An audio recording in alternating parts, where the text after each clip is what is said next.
اور اب اندازہ کیجئے کہ ان تمام ممالک سے، تینوں ممالک سے وہ اربوں نہیں بلکہ کھربوں ڈالرز کی سرمایہ کاری حاصل کریں گے۔ تو اب انٹرنیشنل لیول پر دیکھیں گے کہ ٹرمپ کا کس طرح دبدبہ قائم ہو گیا ہے۔ اور آپ کو یہ بھی بتا دیں کہ اسد الدین اویسی بہت زیادہ منظر عام پر آئے ہیں، ہمارے وزیر اعظم بھی اس طرح منظر عام پر نہیں آئے ہوں گے جو اسد الدین اویسی ہند پاک یعنی جو کشیدگی اور تناؤ کے دوران منظر عام پر آئے ہیں۔ اب انہوں نے پاکستان کو انٹرنیشنل مانیٹری فنڈ کی جانب سے $1 ارب یعنی بیل آؤٹ پیکج دے جانے پر برہمی کا اظہار کرتے ہوئے کہا ہے کہ پاکستان جو ہے وہ ایک آفیشیل بیگر ہے، یعنی مسلمہ اور سرکاری فقیر ہے، اور یہ پاکستان گداگر ہے۔ یہ اسد الدین اویسی نے کہی ہے اور کئی باتیں کہی ہیں، اور جو باتیں کہی ہیں ہم آپ کو اس بارے میں بھی بتائیں گے۔ لیکن ایک بری خبر ہے، اور وہ بھی بری خبر میں سمجھتا ہوں کہ کرکٹ شیدائیوں کے لیے ہے، اور آپ کو بتا دیں کہ سابق کپتان اور دنیا کرکٹ کے بہترین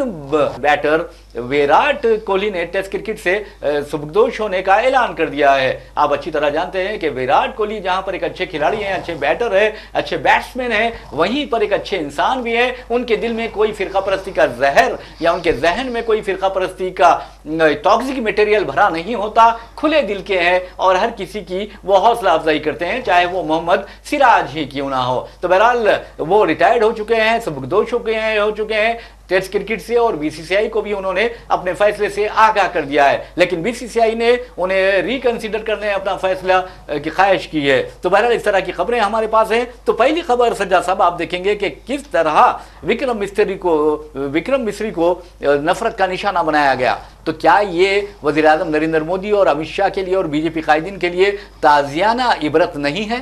بالکل، دیکھیے بہت شرمناک بات ہے کہ ایک آئی اے ایس افسر جو خارجہ جو ہے سیکریٹری ہے، دفتر خارجہ کا سیکریٹری ہے، انتہائی اعلیٰ ترین عہدے پر فائز ہے، اور اپنی ذمہ داری کو پوری طریقے سے نبھاتے ہوئے وہ پہلے دن سے آپریشن سندور کے بارے میں، اس کے بعد ہونے والے حالات کے بارے میں، پاکستان کے خلاف کارروائیوں کے بارے میں، اور پھر جو ہے اس جنگ کے دیگر عوامل کے بارے میں لمحہ لمحے کی اپڈیٹ دیتا رہا ہے پریس کانفرنس کر کے۔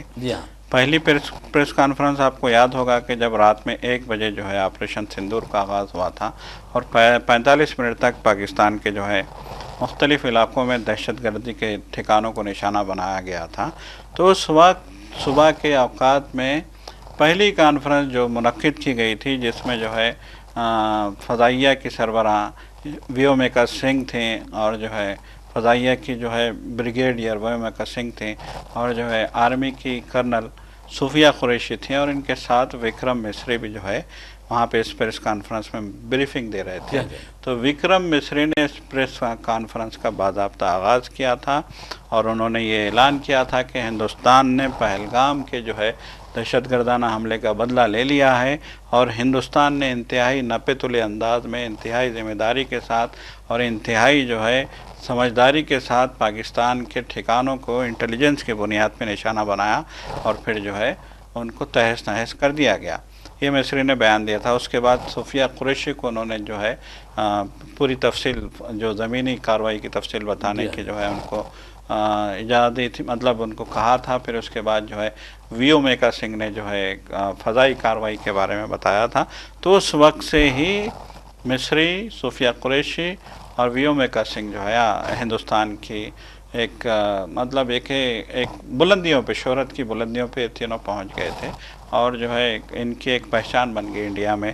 اب تو دیکھیے صوفیہ قریشی کو اور ویومیکا سنگھ کو تو جو ہے نئی نسل کے لیے، خاص طور پہ بچیوں کے لیے، لڑکیوں کے لیے ایک جو ہے مثال قائم کہا جا رہا ہے، ان کو کہا جا رہا ہے کہ ایک بہترین مثال ہیں لڑکیوں کے لیے، اس ملک کی لڑکیوں کے لیے ایک بہترین مثال ہیں۔ تو بہرحال جو ہے مصری اپنی ذمہ داری نبھا رہے تھے۔ جی ان کو دفتر خارجہ نے یہ ذمہ داری سونپی تھی کہ آپ اس جنگ کے بارے میں، اس آپریشن کے بارے میں بریفنگ دیں گے۔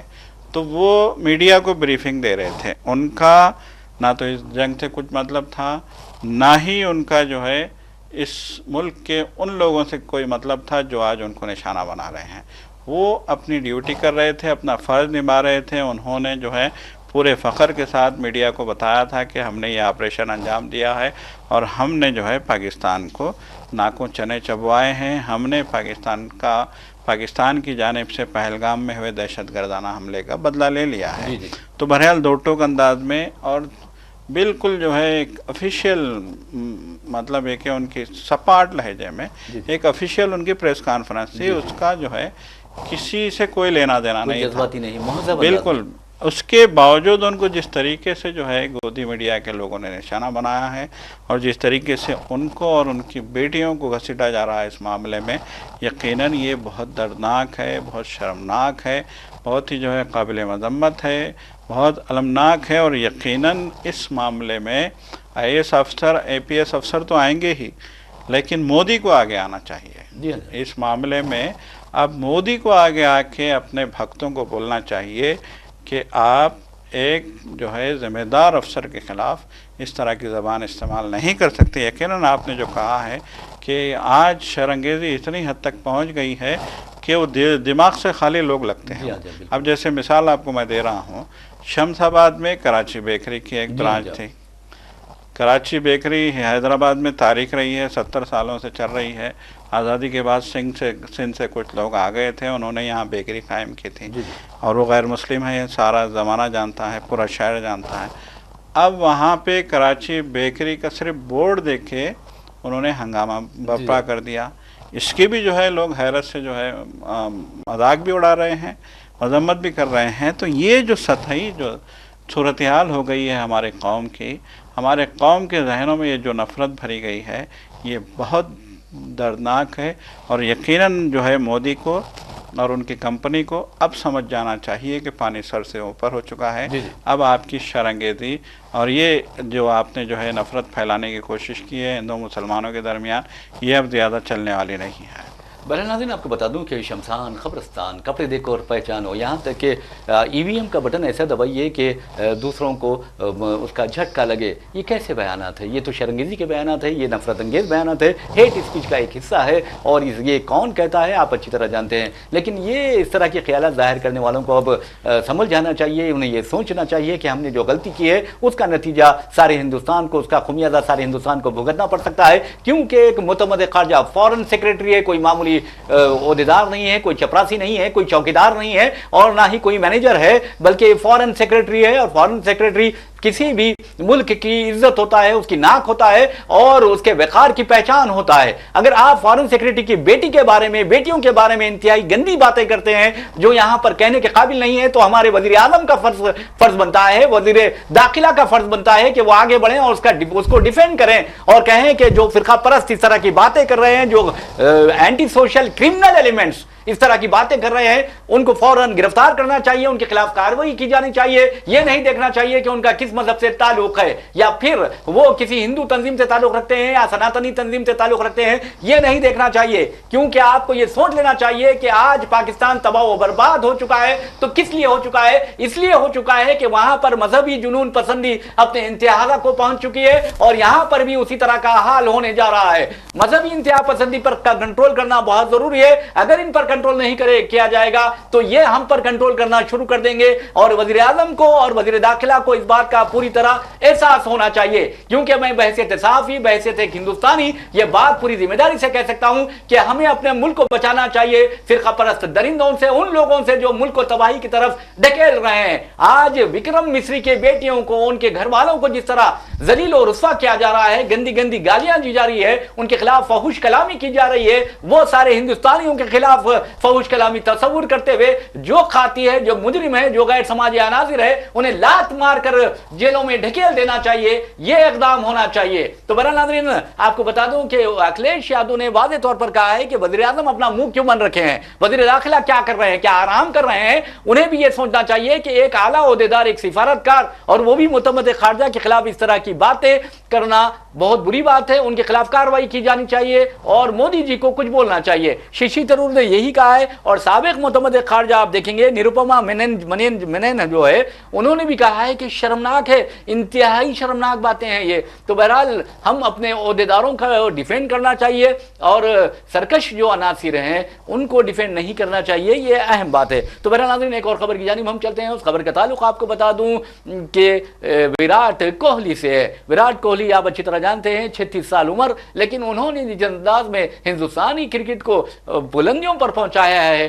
اور مقبولیت کی بلندیوں پر پہنچایا ہے اور ہندوستانی کرکٹ کو عزت عطا کروائی ہے, تو آپ دیکھیں گے کہ اب انہوں نے ٹیسٹ کرکٹ سے ریٹائرمنٹ یا سبکدوشی کا اعلان کر دیا ہے. اور جون میں ایک ایسے وقت انہوں نے یہ اعلان کیا ہے کہ جون میں انگلینڈ کے خلاف 5 ٹیسٹوں کی سیریز کھیلی جانے والی ہے. ویسے بھی ناظرین بی سی سی آئی کو انہوں نے اپنے فیصلے سے آگاہ کر دیا ہے. تب بی سی سی آئی نے کہا کہ برائے مہربانی اپنے فیصلے پر اثر غور کریں, یعنی ریکنسیڈر کریں, یہ ملک کے مفاد میں ہوگا, یہ بات انہوں نے کہی ہے. ویسے بھی ناظرین آپ کو بتا دوں کہ وراٹ کوہلی ایک اچھے انسان ہے, ایک اچھے کھلاڑی ہیں اور وہ ایک اچھے ہندوستانی ہیں, لیکن آپ نے دیکھا کہ کس طرح ان کی بیٹی چھوٹی سی نومولود لڑکی کو بھی ٹرول کیا گیا تھا. فرقہ پرست درندوں نے کس قدر گندی باتیں کی تھی, کیونکہ انہوں نے انصاف کی بات کی تھی اور یعنی انہوں نے محبت کی بات کی تھی, نفرت کے خلاف بات کی تھی. تو بہرحال فرقہ پرستی کے خلاف بات کی تھی کہ ان کی بیٹی کے بارے میں فرقہ پرستوں نے بہت ہی گھناؤنی حرکتیں کرنے کا انتباہ دیا تھا. تو بہرحال آپ کو یہ بتا دیں کہ 36 سال ان کی عمر اور بہت ہی اچھے انسان, بہت ہی اچھے کھلاڑی, اور ٹیسٹ انہوں نے تقریباً 123 ٹیسٹ کھیلے ہیں اور 9230 رن اسکور کیے ہیں. اور جہاں تک سینچریز کا سوال ہے 30 سینچریز یعنی ٹیسٹ سینچریز انہوں نے بنائے ہیں, اور جو ان کا ایوریج رہا ہے یعنی اوسط رہا ہے 46.85 رہا ہے. تو بہرحال روی چندرن دیکھیں گے کہ انہوں نے بھی ٹیسٹ کرکٹ سے مستعفی ہونے کا اعلان کر دیا تھا, یعنی روی چندرن اشون کی بات کر رہا ہوں, انہوں نے بھی یہ کر دیا کہ میں سبکدوش ہو رہا ہوں پچھلے مہینے میں. اور روہت شرما انہوں نے بھی اعلان کر دیا تھا کہ میں ٹیسٹ کرکٹ سے سبکدوشی اختیار کر رہا ہوں. اس کے بعد اب وراٹ کوہلی بھی ٹیسٹ کرکٹ سے سبکدوش ہو رہے ہیں. تو بہرحال ان سے ہم نیک تمناؤں کا اظہار کرتے ہیں, اور لیکن آپ کو بتا دوں کہ ہندوستان میں صلاحیتوں کی کوئی کمی نہیں ہے اور نئے کھلاڑیوں کو بھی آپ جگہ دینا چاہیے. یعنی جیسا ٹنڈولکر نے, گواسکر نے جس بڑی عمر تک کھیلا ہے اس طرح کی عمر تک وراٹ کوہلی نے نہیں کھیلا, یہ بہت اچھی بات ہے. بہت ہی پیک جو ان کا کیریئر تھا اس وقت اگر یہ ریٹائر ہو رہے ہیں تو بہت بڑی بات ہے, ہم انہیں سیلیوٹ کرتے ہیں ان کی خدمات کے لیے. جی یقیناً دیکھیے مداحوں میں غم کی لہر ہے. جی ہاں جی, کیونکہ وہ ایک بہت ہی جو ہے انڈیا کے عالی شاندار کھلاڑیوں میں ان کا شمار ہوتا تھا. ہندوستان کی ٹیم کو نمبر 1 بنانے میں ان کا بہت بڑا کردار رہا ہے. خاص طور پہ ٹیسٹ کرکٹ میں بھی جو ہے انڈیا کی ٹیم کو دنیا کی بڑی بڑی ٹیموں کے لائن میں کھڑا کرنے میں انہوں نے اپنا کردار ادا کیا ہے. وراٹ کوہلی کے جو ہے کپتانی سنبھالنے کے بعد ہندوستان جو ہے ناقابل تسخیر ہو گئی تھی ہندوستان کی ٹیم.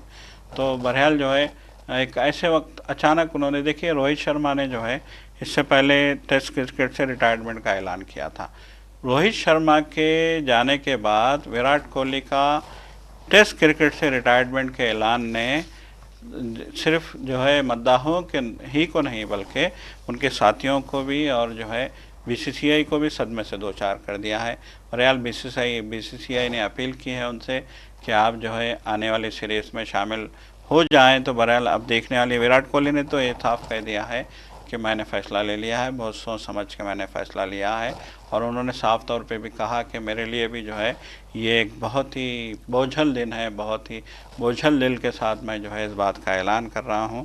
انہوں نے جو ہے سوشل میڈیا پلیٹ فارم پہ باضابطہ اس کا اعلان کیا اور اپنے جذبات کا اظہار کیا, اور انہوں نے کہا کہ دل تو نہیں کرتا وائٹ ٹی شرٹ کو جو ہے چھوڑنے سے, کیونکہ اس وائٹ ٹی شرٹ نے, اس وائٹ لباس نے, عام طور پہ ٹیسٹ کرکٹ کے لیے سفید لباس استعمال کیے جاتے ہیں, تو انہوں نے کہا کہ 14 سال پہلے اس وائٹ لباس نے مجھے جو ہے ایک نئی شناخت دی تھی, ایک نئی پہچان دی تھی, مجھے بلندیوں پہ پہنچایا, اور مجھے آج یہ جو بھی مقام ملا ہے اسی وائٹ ٹی شرٹ کی وجہ سے ملا ہے. اور آج مجھے اس کو الوداع کہتے ہوئے بہت ہی جو ہے غم ہو رہا ہے, لیکن مجبوری ہے. یقیناً دیکھیے سارے عمر تو جیسا کہ آپ نے کہا کہ کھیل نہیں سکتے لوگ, تو انہوں نے کہا کہ اب ٹائم آ گیا تھا کہ میں جو ہے الوداع کہہ دوں ٹیسٹ کرکٹ کو, اور پھر میں نے یہ فیصلہ لیا ہے. بہرحال جو ہے مداحوں میں یقیناً غم کی لہر ہے, اور جو ہے جو کرکٹ کے چاہنے والے ہیں جو مطلب دنیا کرکٹ میں وراٹ کوہلی کے یہ ریٹائرمنٹ کو لے کر ایک جو ہے ایک صدمے کا ماحول ہے، ہم کہہ سکتے ہیں۔ جی ہاں، جی ہاں۔ لوگوں کو ایسا معلوم ہوتا ہے کہ جو ہے اچانک ان کو ایک بہت درد مطلب غمناک خبر سنا دی گئی ہو، تو اس کی وجہ یہی ہے جیسا کہ آپ نے کہا کہ وراٹ کوہلی ہر دل عزیز کھلاڑی تھے، وہ اچھے کھلاڑی تھے، اچھے بلے باز تھے، وہ میدان میں جو ہے شاندار پرفارمنس کا جو ہے اپنا ایک ریکارڈ رکھتے تھے، ساتھ ہی ساتھ وہ ایک اچھے ساتھی بھی تھے، اپنے ساتھیوں کو پروموٹ کرنا، ان کو آگے بڑھانا، ان کو حوصلہ افزائی کرنا، اور ان کے ساتھ جو ہے خاص طور پہ جو ہے بلا مذہب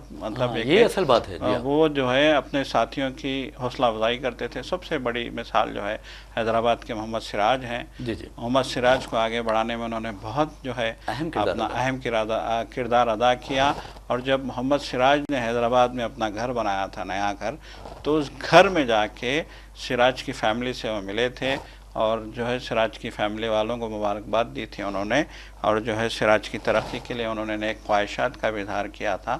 تو بہرحال ان کی اس کردار کو بھی دنیا ہمیشہ یاد رکھے گی۔ بہرحال ناظرین، سجاد صاحب نے محمد سراج کا ذکر کیا تو آپ کو بتا دوں کہ بنگلور چیلنجرز کے لیے کئی سال تک کھیلتے رہے آئی پی ایل میں سراج، اور اس کی سب سے اہم وجہ وراٹ کوہلی رہے ہیں۔ وراٹ کوہلی کے بارے میں آپ یہ کہہ سکتے ہیں، بجا طور پر کہہ سکتے ہیں، فخریہ طور پر کہہ سکتے ہیں، شکریہ طور پر کہہ سکتے ہیں کہ وراٹ کوہلی نے کبھی مذہب نہیں دیکھا، تعصب و جانبداری سے دور رہے۔ یہ سب سے اہم بات ہوتی ہے، کیونکہ اکثر کھلاڑیوں کے بارے میں یہ شکایات موصول ہوئی ہیں کہ وہ مذہبی بنیاد پر سلیکشن بھی کرتے ہیں یا کسی کی طرفداری کرتے ہیں، لیکن وراٹ کوہلی کو ہم بار بار سلیوٹ کرتے ہیں کہ انہوں نے جب محمد سراج نئے گھر میں منتقل ہوئے تھے وہاں پر آئے تھے، اور حد تو یہ ہے کہ ان کے والد جو مرحوم تھے محمد سراج کے، ان سے ملاقات کی تھی، ان کے والدہ سے ملاقات کی تھی، اور یہاں تک کہ ان کے گھر میں خاص طور پر بریانی کھائی تھی۔ تو آپ کو بتانے کا مقصد یہ ہے کہ اس طرح کے کھلاڑی جو ہوتے ہیں وہ اچھے انسان بھی ہوتے ہیں، اور ہندوستان کو ایسے کھلاڑیوں کی ضرورت ہے جو اچھے انسان بھی ہوں، کیونکہ غرور و تکبر انسان کو تباہ و برباد کرتا ہے، ذلیل و خوار کر کے رکھ دیتا ہے۔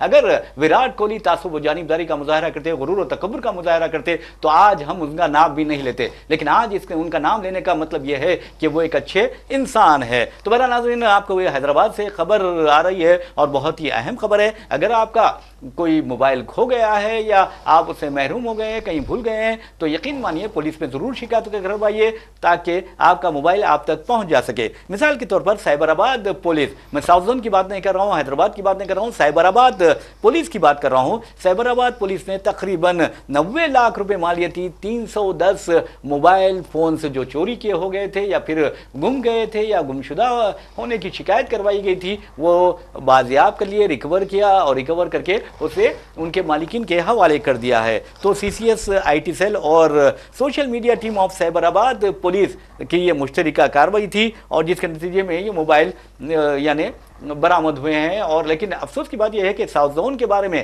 خاص طور پر چار مینار کے علاقے بارے میں کہا جا رہا ہے، وہاں کئی بھاری جو موبائل فونز ہیں وہ لاپتہ یعنی چوری ہو گئے ہیں یا پھر گم گئے ہیں۔ تو اس کے باوجود بھی بار بار توجہ دلانے کے باوجود بھی پولیس ان موبائلز کو ریکور کرنے میں ناکام رہی ہے۔ تو بہرحال کئی لوگوں نے ہمارے سے شکایت کی، اسی وجہ سے ہم آپ کو یہ بات بتا رہے ہیں۔ تو یہ بہت اچھی خبر ہے سجاد صاحب، اگر پولیس چاہے تو ہر چیز جو چوری ہوتی ہے برآمد کر سکتی ہے۔ جی بالکل، دیکھیے ہمیشہ سے کہا گیا ہے، اب آج کا دور تو بہت ہی ایڈوانس دور ہو گیا ہے۔ آج تو سیٹلائٹ کی سہولت، انٹرنیٹ کی سہولت، سی سی ٹی وی کے فوٹیجز، یہ ساری چیزیں اتنی اثری چیزیں آ گئی ہیں کہ آج کل تو جو ہے مجرم کا چھپنا ناممکن ہو گیا ہے۔ لیکن اس زمانے میں جب یہ کوئی سہولت نہیں ہوا کرتی تھی، اس زمانے میں بھی یہ کہا جاتا تھا کہ مجرم جب جرم کرتا ہے تو اپنے پیچھے کوئی نہ کوئی سراغ چھوڑ جاتا ہے۔ تو اس زمانے میں بھی جب پولیس اگر ایماندار ہوتی تھی، بہت مستعد ہوتی تھی، اور بہت ہی جو ہے سنجیدگی کے ساتھ تحقیقات کرتی تھی، تفتیش کرتی تھی، تو مجرم تک جو ہے مجرم کا سراغ لگا لیتے تھے اور برآمد کر لیتے تھے چوری شدہ اشیاء کو۔ تو لیکن آج کا دور تو جدید ٹیکنالوجی کا دور ہے۔ آج کا دور میں اگر پولیس پوری ایمانداری سے کام کرے گی، اور پوری جو ہے چاہے وہ موبائل فونس ہوں، چاہے دیگر اشیاء ہوں، جب یہ اشیاء چوری ہو جاتی ہیں تو یہ کمپلین جاتے ہیں، تو پولیس اگر پوری ایمانداری سے، پوری مستعدی سے اور پوری جو ہے دیانتداری سے کام کرے گی تو پھر چوری کی اشیاء برآمد کرنا بھی مشکل نہیں ہوگا، اور چوری کی اس لعنت کو بھی ختم کرنے میں جو ہے اپنا کردار ادا کر سکتی ہے. یقیناً سائبر آباد ہی نہیں بلکہ حیدرآباد کی پولیس کو، تلنگانہ کی پولیس کو بھی اس سلسلے میں بہت زیادہ جو ہے سنجیدہ اقدامات کی ضرورت ہے. برحال ناظرین، آپ کو بتا دیں چار مینار کا ہم نے ذکر کیا ہے تو آپ کو بتا دیں کہ جو تاجرین ہیں وہاں کے، ان کی دیانتداری کا واقعہ ہم آپ کو سناتے ہیں کہ ہمارے خود ایک دوست پنجاب سے آئے تھے، نان مسلم ہے، بہت ہی بڑی کمپنی میں ایک اعلیٰ عہدے پر فائز تھے. جب وہ چار مینار دیکھنے آئے تو وہ وہاں پر ایک دکان پر خریداری کر رہے تھے. اس دوران وہ اپنی بھاری اینک وہاں پر بھول گئے اور جب واپس ہوئے تو انہوں نے فون کیا اور کہا کہ جہاں جب چیز بھول جاتے ہیں لوگ تو اس کا پتہ نہیں چلتا اور لوگ وہ چرا لیتے ہیں یا واپس نہیں کرتے. لیکن جس صاحب نے ان سے بات کی، کہا کہ بھائی چار مینار رہے اولڈ سٹی، آپ اس طرح کی باتیں مت کیجیے. وہاں جو مسلم تاجر ہے بہت دیانتدار ہوتے ہیں اور ان کی دیانتداری ہی ان کے بزنس کی علامت ہوتی ہے. تو بہرحال آپ وہاں پر جائیے، آپ نے جس دکان پر وہ اینک بھولی ہوگی وہاں پر آپ کو ضرور ملے گی. تو بہرحال وہ صاحب وہاں پر گئے اور دیکھا کہ ان کی اینک وہاں پر موجود تھی اور دکاندار نے انہیں وہ اینک واپس کر دی. تو انہوں نے کہا کہ حیدرآباد میں ایسا بھی ہوتا ہے؟ تو حیدرآباد میں ہی ایسا ہوتا ہے، انہوں نے جواب دیا ہے. تو بہرحال ناظرین، آپ کو ایک اور خبر کی جانب لیے چلتے ہوئے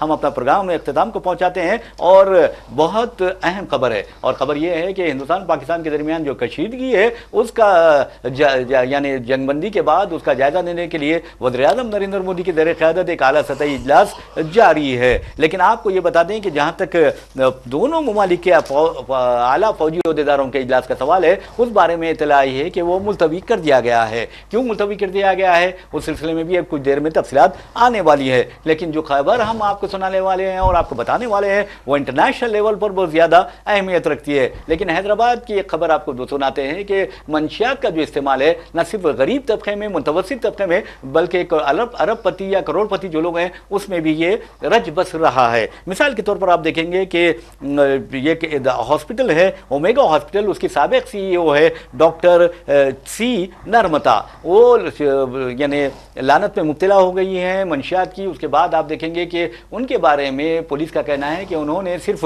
منشیات کی خریدی کے لیے اپنی 1 کروڑ روپے مالیاتی جائیداد فروخت کر دی اور 1 کروڑ روپے منشیات کے جو سپلائرز ہیں ان کو ادا کیے. تو بہرحال یہ خبر تو تھی، لیکن آپ کو یہ اس خبر کے بارے میں نیکسٹ پروگرام میں بتائیں گے. لیکن جو انٹرنیشنل لیول پر خبر ہے وہ یہ ہے کہ ٹرمپ اب اربوں نہیں بلکہ کھربوں روپے کی سرمایہ کاری حاصل کرنے کے لیے سعودی عرب کے دورے پر روانہ ہو رہے ہیں. سعودی عرب نے واضح طور پر اعلان کر دیا ہے کہ پہلے تو اعلان کیا کہ ہم 600 ارب ڈالرز کی سرمایہ کاری کریں گے، لیکن ٹرمپ نے کہا کہ نہیں، میں دورے پر آؤں گا تو آپ کھربوں کی سرمایہ کاری کرنا ہوگا آپ کو. تو سعودی عرب نے کہا کہ ہم 1 کھرب ڈالر کی سرمایہ کاری امریکہ میں کریں گے. پھر اس کے بعد قطر نے بھی اعلان کر دیا، پھر اس کے بعد متحدہ عرب نے بھی اعلان کر دیا کھربوں ڈالرز کی سرمایہ کاری کرنے کے لیے. تو بہرحال اب سعودی عرب اور امریکہ کے درمیان اور عرب ممالک کے درمیان سیکورٹی پیکٹ ہونے والا ہے. سجاد صاحب جی یقیناً دیکھیں،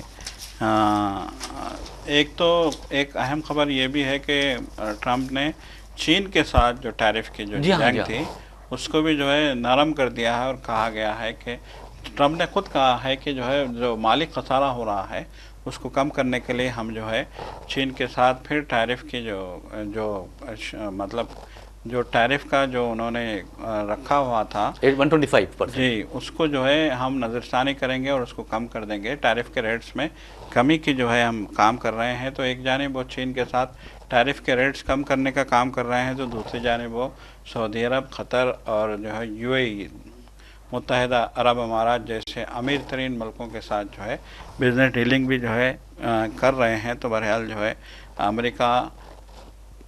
امریکہ معاشی طور پہ جو ہے دھیرے دھیرے زوال پذیر تھا، حالات وہاں کے خراب ہو رہے تھے. تو ان حالات میں اب ٹرمپ کا یہ دعویٰ ہے کہ اس دوروں سے جو ہے بہت زیادہ امریکہ کو مالی فائدہ حاصل ہوگا اور بہت زیادہ باہمی تجارت کے جو ہے معاہدے عمل میں لائے جائیں گے. تو بہرحال اب دیکھنے والی بات یہ ہے کہ ان معاہدوں سے امریکہ کو کیا فائدہ ہوتا ہے اور اس خطے میں جی اس کا کتنا فائدہ ملتا ہے. فیضا صاحب آپ کو بتا دوں کہ جب ٹیرف کی جنگ چل رہی تھی تو اس وقت امریکہ کو صرف 3 دن میں 6.86 کھرب ڈالر کا نقصان ہوا ہے. ویسے ناظرین میں آپ کو بتا دوں کہ جہاں تک چین اور امریکہ کے ٹیرف کا سوال ہے یہ تقریباً 115% کم کر دی گئی ہے. اب چینی جو درآمد کرے گا، امریکہ درآمد کرے گا چینی اشیاء، اس پر 30% اور امریکی جو مصنوعات چین میں آئے گی اس پر 10% ٹیرف عائد کیا جائے گا. اسی کے ساتھ ہم اپنا پروگرام خبر و خیال اختتام کو پہنچاتے ہیں. اپنے میزبان محمد ریاض احمد اور میرے ساتھی سید سجاد الحسین کو اجازت دیجیے، انشاءاللہ پھر ملاقات ہوگی، پھر بات ہوگی، تب تک کے لیے اللہ حافظ۔ اللہ حافظ۔